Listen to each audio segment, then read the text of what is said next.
Okay,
అందరికీ నమస్కారం. మా నాయకులకి పత్రికా విలేకరులకి నమస్కారం. నిన్న మంగళవారం 9వ తారీఖు సాక్షి దినపత్రికలో రేగడిచెలికి గ్రామంలో గ్రావిలు అక్రమ దందా అనే శీర్షికన ప్రచురితమైనది. ఈ విషయము దాని గురించి మా రేగడిచెలికి నాయకులు కానీ మా మండల నాయకులు కానీ ఈ ప్రెస్ మీట్ పెట్టేదానికి మేము జరగడం జరిగింది. ఈ విషయము సాక్షి పత్రికోళ్ళు కానీ పెట్టించిన వైసీపీ నాయకులు కానీ ఇవి గుర్తెరగాల. ఆ రోజు మా కూటమి ప్రభుత్వం వచ్చినప్పటించి మా ఎమ్మెల్యే గారు ఎక్కడ కూడా చిట్టెడు మట్టి చిట్టెడు గ్రావిలు కానీ ఎత్తితే మా ఎమ్మెల్యే గారి దృష్టికి తీసుకెళ్తే ఒప్పుకునే సమస్య లేదు. వీళ్ళు కావాలని ఈ గుంటలు పాత ఇప్పుడు నేషనల్ హైవే రోడ్డుకి చేసిన గుంటలు ఎన్ని, మిగతా ఏమన్నా గుంటలు ఉంటే వైసీపీ ప్రభుత్వంలో చేసిన గుంటలు మా వైసీపీ కూటమి వచ్చిన తరువాత ప్రభుత్వం వచ్చిన తరువాత ఈ ఎవరైనా సరే చిట్టిడి మట్టి కానీ కంపడి మట్టి కానీ ఎత్తి కానీ ఉంటే మీరు మా ఎమ్మెల్యే దృష్టికి తీసుకోపోవచ్చు. ఆమెకి ఎవరైనా ఒకటే, ఒక పార్టీ అనేది బళ్ళ. ఈ అక్రమ పనికి మా ఎమ్మెల్యే గారు ఏ రోజు ఒప్పుకునే సమస్య లేదు. ఈ మధ్య మన బుచ్చిరెడ్డిపాలెం పురుషోత్తం ఏపీఐఎస్సిలో 2 సైట్లు ఉన్నాయి. అతనేదో కట్టుకోవాలని చెప్పి మట్టి తోలుకోవాలని చెప్పి అతనేదో 4 బళ్ళు పెట్టుకొని టిప్పర్లు పెట్టుకొని 4 ప్రొక్కిల్ని పెట్టుకొని ట్రాక్టర్లు పెట్టుకొని తోలుకోవాలని చూశాడు. దానికి మా ఎమ్మెల్యే గారి దృష్టికి పోవడంతో నిమిషాల మీద ఆపించింది. ఎవరైనా మీరు బయట నుంచి తోలుకోండే కానీ ఇక్కడి నుంచి చిట్టడి మట్టి ఎత్తే దానికి లేదు అని చెప్పింది.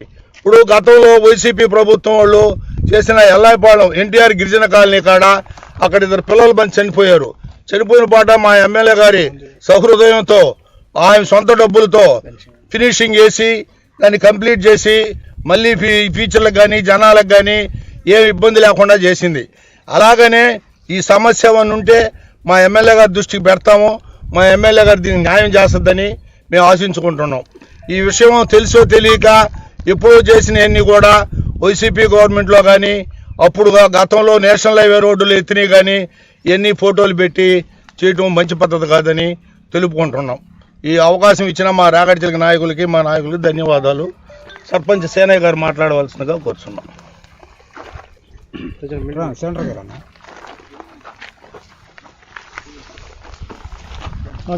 అందరికీ నమస్కారం. మొన్న మంగళవారం రోజు రేగడిచెలికి పంచాయతీలో గ్రావులు ఎత్తినట్టుగా పేపర్లో సాక్షి పేపర్లో వచ్చింది. అదైతే వాస్తవం కాదు. ఈ గుంటలన్నీ కూడా మేకపాటి రాజమోహన్ రెడ్డి గారు హైవే కాంట్రాక్ట్ తీసుకున్నప్పుడు ఎత్తిన గుంటలు ఇవన్నీ. ఆ గుంటల్లో బండి దిగేదానికి కూడా దారి లేదు. ఇలా దాంట్లో గ్రావులు ఎత్తే పరిస్థితి లేదు. ఈ గవర్నమెంట్ వచ్చిన పాటు ఎమ్మెల్యే గారు అయితే ఎక్కడ ఒక గంప కూడా ఎత్తనే లేదు. ఎవరికైనా అవసరం అయిపోయినా కూడా ఆమె ఎంఆర్ఓ గారు దగ్గరికి ఆమెకు చెప్పి ఆయన కాడ పర్మిషన్ ఇప్పించి తోలుకుంటున్నారే కానీ ఎవరిని గ్రావులు ఇబ్బంది పడే వాళ్ళకి కూడా ఇబ్బంది లేకుండా చేస్తున్నారు. కానీ గ్రావులు ఎత్తుకునే పరిస్థితి ఎక్కడా లేదు. ఈ గుంటలన్నీ కూడా ఆ రోజులు ఎత్తిన గుంటలే. కానీ తర్వాత ఇటీవల వచ్చిన గవర్నమెంట్ వైసీపీ గవర్నమెంట్లో చాలా దిక్కలు ఎత్తారు, చాలా గొడవలు చేసి ఉన్నారు, చాలా దిక్కలు గ్రావులు ఎత్తున్నారు. వాళ్ళు ఈ విధంగా చేసి ఈ పిల్లకాయలు ఒక నలుగురిని తీసుకుపోయి వాళ్ళు ఈ విధంగా తయారు చేసి పిల్లకాయలు చేసి ఊళ్ళో తగులు పెట్టేదానికి చేసే పనులే. కానీ వాస్తవంగా ఎక్కడ ఒక టిప్పు గ్రావులు ఎత్తేదానికి లేదు. అసలు మాకు గ్రావులు ఎత్తే ఏరియా కూడా మాకు లేదు. వాళ్ళు ఎత్తిన గుంటల్లోనే పెద్ద పెద్ద గుంటలు పెట్టేసి ఆ రోజుల్లో పెద్ద పెద్ద గుంటలు 30 సంవత్సరాల నుంచి ఎత్తిన గుంటలు అయ్యి అప్పుడు ఎత్తిన గుంటలు కానీ ఇటీవల అయితే 10-15 సంవత్సరాల నుంచి ఎత్తిన గుంటలు కూడా కాదు. అప్పుడు ఎత్తిన గుంటలే. ఇటీవల కొద్దిగా రోడ్డు ఎంబడి ఉంటే మా అవసరాల కోసం మా గ్రామ పంచాయతీ అవసరాల కోసం మేము దోలుకున్న గుంటలే. కానీ మా గ్రామం నుంచి ఎప్పుడు బయటకు మేము ఎవరు కూడా మా గ్రామస్తులు ఎవరు మట్టి అమ్ముకున్న దాఖలాలు లేవు. మేమైతే ఏ పొరపాటు చేయలేదు. ఇప్పుడు ఈ గవర్నమెంట్ వచ్చినప్పుడు ఎమ్మెల్యే గారిని ఏదైనా అడిగితే పర్మిషన్ అడిగి ఆమె ద్వారా ఏదైనా ఒక టిప్పు 2 టిప్పులు తోలుకోవడం తప్పక మేమైతే ఎక్కడ ఏ పొరపాటు చేయలేదు. ఈ పిల్లకాయలు లేనిపోయిన వ్యవహారాలు చేసి ఊళ్ళో గ్రామస్తులు నాయకులందరూ వైసీపీ నాయకులందరూ గ్రామంలో తగులు పెట్టడానికి చేస్తున్నారు. ఇది మంచి పద్ధతి కాదు. మా గ్రామంలో మీరు వచ్చి తగులు పెట్టి గొడవ చేయబాకండి. వాస్తవాలు ఉంటే మీరు మా ఎమ్మెల్యే గారికి లెటర్ రాయండి, కలెక్టర్ గారికి పెట్టండి.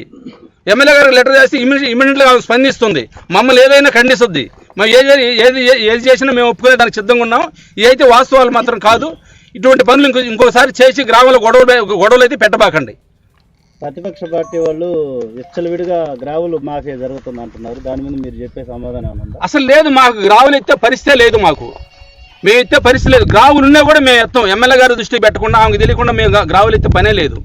ఒక్క టిప్పు కూడా గ్రావులు ఎత్తలేదు. మేము ఒక్క గంప కూడా గ్రావులు బాగాలేదు ఇక్కడ నుంచి. వాళ్ళు చెప్పేది కూడా నాయకులు తెలియకుండా ఆ రోజు టిప్పర్లు ట్రాక్టర్లు ఎట్లా వస్తాయి అంత జరుగుతున్నా కూడా. ఇప్పుడు మాకు తెలిసి ఎత్తడానికి కూడా మా ఏరియా కాదు కదా. ఇప్పుడు మాకు తెలిసి అంటున్నారు, మా ఏరియా ఆడేస్తున్నారు. ఇదంతా ఏపీఐఎస్ ఇది వాళ్ళకి తెలిసి ఎత్తుకుంటున్నారు. ఏపీఐఎస్లో కట్టుకుంటున్నారు కాబట్టి ఏపీఐఎస్ ఎత్తుకునే దానికి వస్తే వాళ్ళు ఆపుకున్నారు. మా ఏరియాలో లేదు. అది రోడ్డు కింద ఉండే స్థలం. అది మాకేం పట్టా పొలాలు డీపం పట్టాలు అసలు లేవు. మా పంచాయతీలో ఒక టిప్ ఎత్తే పరిస్థితి కూడా లేదు. మా పొలమే లేదు మాకు.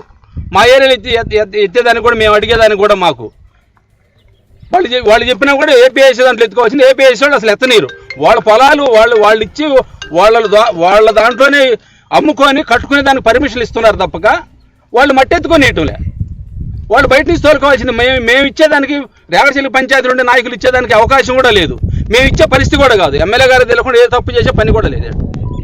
సార్, గత ప్రభుత్వంలో భారీగా ఇసుక అక్రమ తవ్వకాలు తవ్వారని మా గతంలో మీరు ఆరోపించున్నారు. వాళ్ళ మీద ఇప్పుడు ఎలాంటి యాక్షన్ లేదు. గవర్నమెంట్ అధికారంలో వచ్చి 1.5 సంవత్సరం అయింది. మండల అధ్యక్షుడిగా మీరు ఎలాంటి చర్యలు తీసుకుంటారు? ఎమ్మెల్యే దృష్టికి తీసుకెళ్తారా? మామూలుగా కూడా ఏవి సమస్య ఉన్నా కూడా ఎమ్మెల్యే గారి దృష్టికి తీసుకోబోయేదానికి మేము రెడీగా ఉన్నాం. మా నాయకులు కూడా, మా పార్టీ నాయకులు కానీ ఎవరు కానీ చిన్న తప్పు చేసినా సరే, ఎవరైనా సరే, వాడు ఎంత తోడైనా సరే, ఏ గ్రామం అయినా సరే, మేము ఎమ్మెల్యే గారి దృష్టికి తీసుకోబోయేదానికి రెడీగా ఉన్నాము. మా ఎమ్మెల్యే గారు ఒప్పుకునే సమస్య లేదు. అయ్యేమని ఉంటే గతంలో చేసిన తప్పులన్నీ మా ఎమ్మెల్యే గారు రాబోయే రోజుల్లో ఏం చేస్తారో మా ఎమ్మెల్యే గారి దృష్టిలో పెట్టుండారు. మా నాయకులంతాను ఎట్లా జరగాలనో అట్లా జరగదు. మా సీనియర్ నాయకుడు వెంకయ్య గారు మాట్లాడాల్సిందిగా కోరుతున్నాం.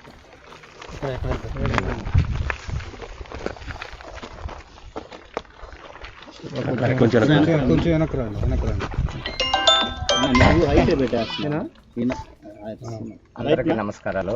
మా నాయకులకి అందరికీ, విలేకరులకు అందరికీ. ఈ గ్రావులు వచ్చి ఆ నేషనల్ హైవేకి ఎత్తినాయి. వైసీపీ గ్రావులు ఎత్తేదానికి అవతల దాంట్లో ఎత్తుకున్నారు. అవి ఒకప్పుడు గొడవ కూడా జరిగినాయి. ఏది బయటికి తోలుతుంటే రైతులే ఆవట వచ్చి ఆపుకొని కొట్టుకొని గందరగోళం కూడా జరిగింది. ఏదైనా అవసరానికి ఊరికని చెప్పి ఆపుకుంటున్నాము. కానీ వచ్చి చేసింది ఏడుగురు వచ్చి పెట్టుకొని వచ్చేసి ఎత్తుకొని పోతా ఉంటారని చెప్పి వేసుకుంటే సుఖం. ఇప్పుడు వాళ్ళు వచ్చారు, ఎడెందుకు ఏపీఎస్సీలో ఎత్తుకున్నా వచ్చారు చూసి. ఎవరన్నా మా నాయకులు చూసినా ఎత్తనేమో. మా ఊరికే లేదు. ఇప్పుడు గంపలు తోలుకోవాలంటే ఊరికి లేదు. ఇప్పుడు గోర్లు ఉన్నాయి, బర్రెలు ఉన్నాయి, గుంటలు అయిపోతాయి. ఏట ప్రతి ఇంటోళ్ళు 10 టిప్పులు తోలుకుంటారు. నీళ్ళకి గొర్రెలకి అన్నిటికీ. అది కూడా లేక చచ్చిపోతున్నాం. ఎత్తొద్దన్నమాట. ఏడ ఎత్తారు చెప్పమను, ఒక్కరోజు ఒక టిప్పు పోయినట్టు చెప్పమను నాయకులు. ఇప్పుడు అప్పుడు ఎత్తిందే కదా. ఆయన ఏడున్నాడు? వైసీపీ లేడా? ఆ లీడర్ లేడా? ఆ లీడర్ అప్పుడు ఏం చేస్తున్నాడు?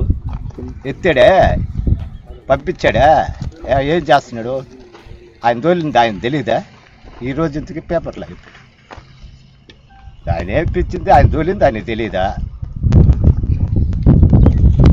కాబట్టి గొడవలు పెట్టేది దీనికి ఏం పెట్టవల్ల ఆయన చేయమను, లేకపోతే అది పూడిపోయము.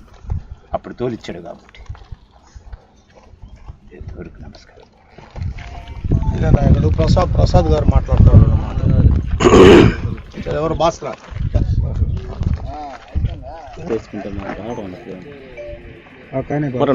రేగడిచెరు గ్రామం, పళ్ళూరు మండలం. నా పేరు భాస్కర్ రావు. రేగడిచెరు గ్రామ నివాసిని.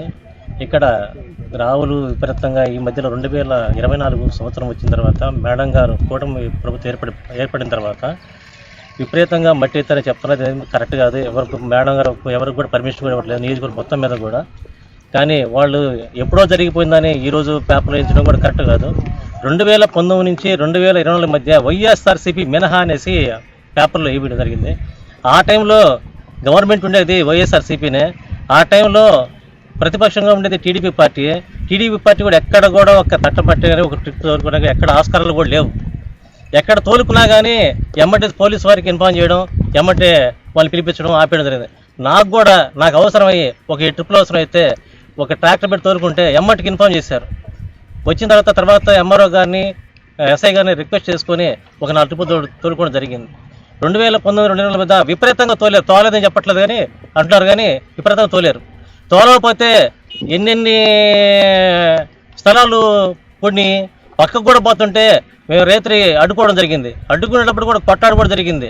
కొట్టితే కూడా ఊళ్ళో చెప్పుకోకుండా, కేసు పెట్టకుండా, ఎందుకు గొడవలు జరుగుతాయి తెలుసుకుంటారని ఉద్దేశం నేను, వెంకన్న, ప్రసాద్ గారు ముగ్గురం ఉన్న టైంలో ట్రాక్టర్లు ఆపితే పైకి వస్తున్నారు. ఈ విధంగా జరుగుతుంది. రోడ్డు పక్కన మార్జిన్ ఉంటే ఎంతవరకు మార్జిన్ ఉన్నారు? పోయే దారిని వచ్చుకుంటూ పోవాలంటే దగ్గర నుంచి హైవేకి వెళ్ళే వాళ్ళు సైడ్ మార్జిన్ దిగితే పడిపోయే పరిస్థితి ఉంది. ఇక్కడ స్తంభాలు ఉంటే మొత్తం ఓడుగుండు కుట్టినట్టు కొట్టేస్తున్నారు. ఇప్పుడు ఒక లైన్ తెగిపోతుంది.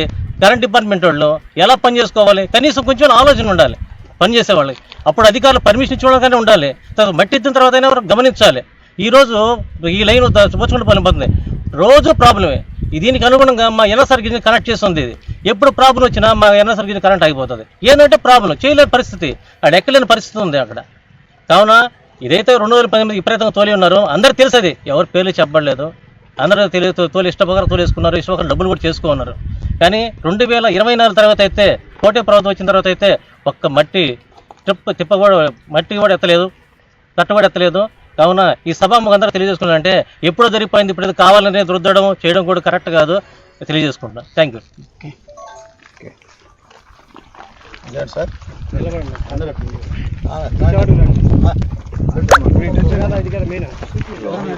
చూపించినట్టు చేసినట్టు వాయిస్ సరిగా రాలేదు.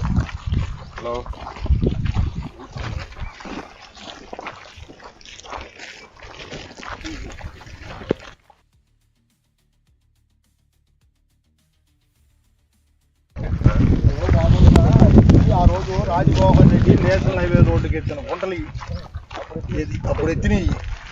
దీంట్లో పడటానికి వాళ్ళు ఎత్తటమే 50 అడుగులు 60 అడుగులు చేసిన గుంటలు. ఇక దీంట్లో ఎవరు ఎత్తారు? ఆ గవర్నమెంట్ లో ఎత్తారు. వైఎస్ఆర్సీపీ గవర్నమెంట్ వాళ్ళదే కాకుండా తర్వాత వాళ్ళు అదునిచ్చారు, తర్వాత జరిగింది. అవును, మీకు ఇచ్చిన భూమి అక్కడ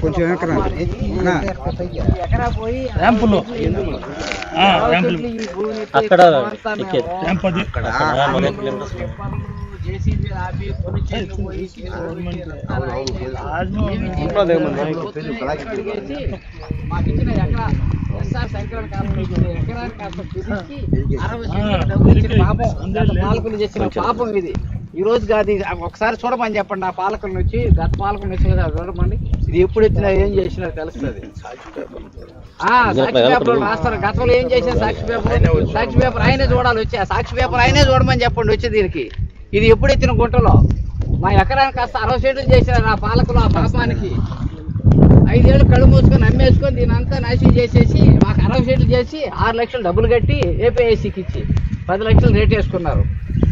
అదే జరిగిన వాస్తవం, ఇప్పుడు కాదు ఇది. ఈ పాపం అంతా గత పాలకులది. మేము అనేక సార్లు ఆపాము, రాత్రులు కాపలాలు కొనుక్కున్నాం. ఇక్కడ మా గ్రామానికి సంబంధించిన భూమి ఇది. ఇప్పుడు కుక్కటి పురాణాలు ఇప్పుడు చెప్తే పెద్ద మనుషులు అయిపోయామని.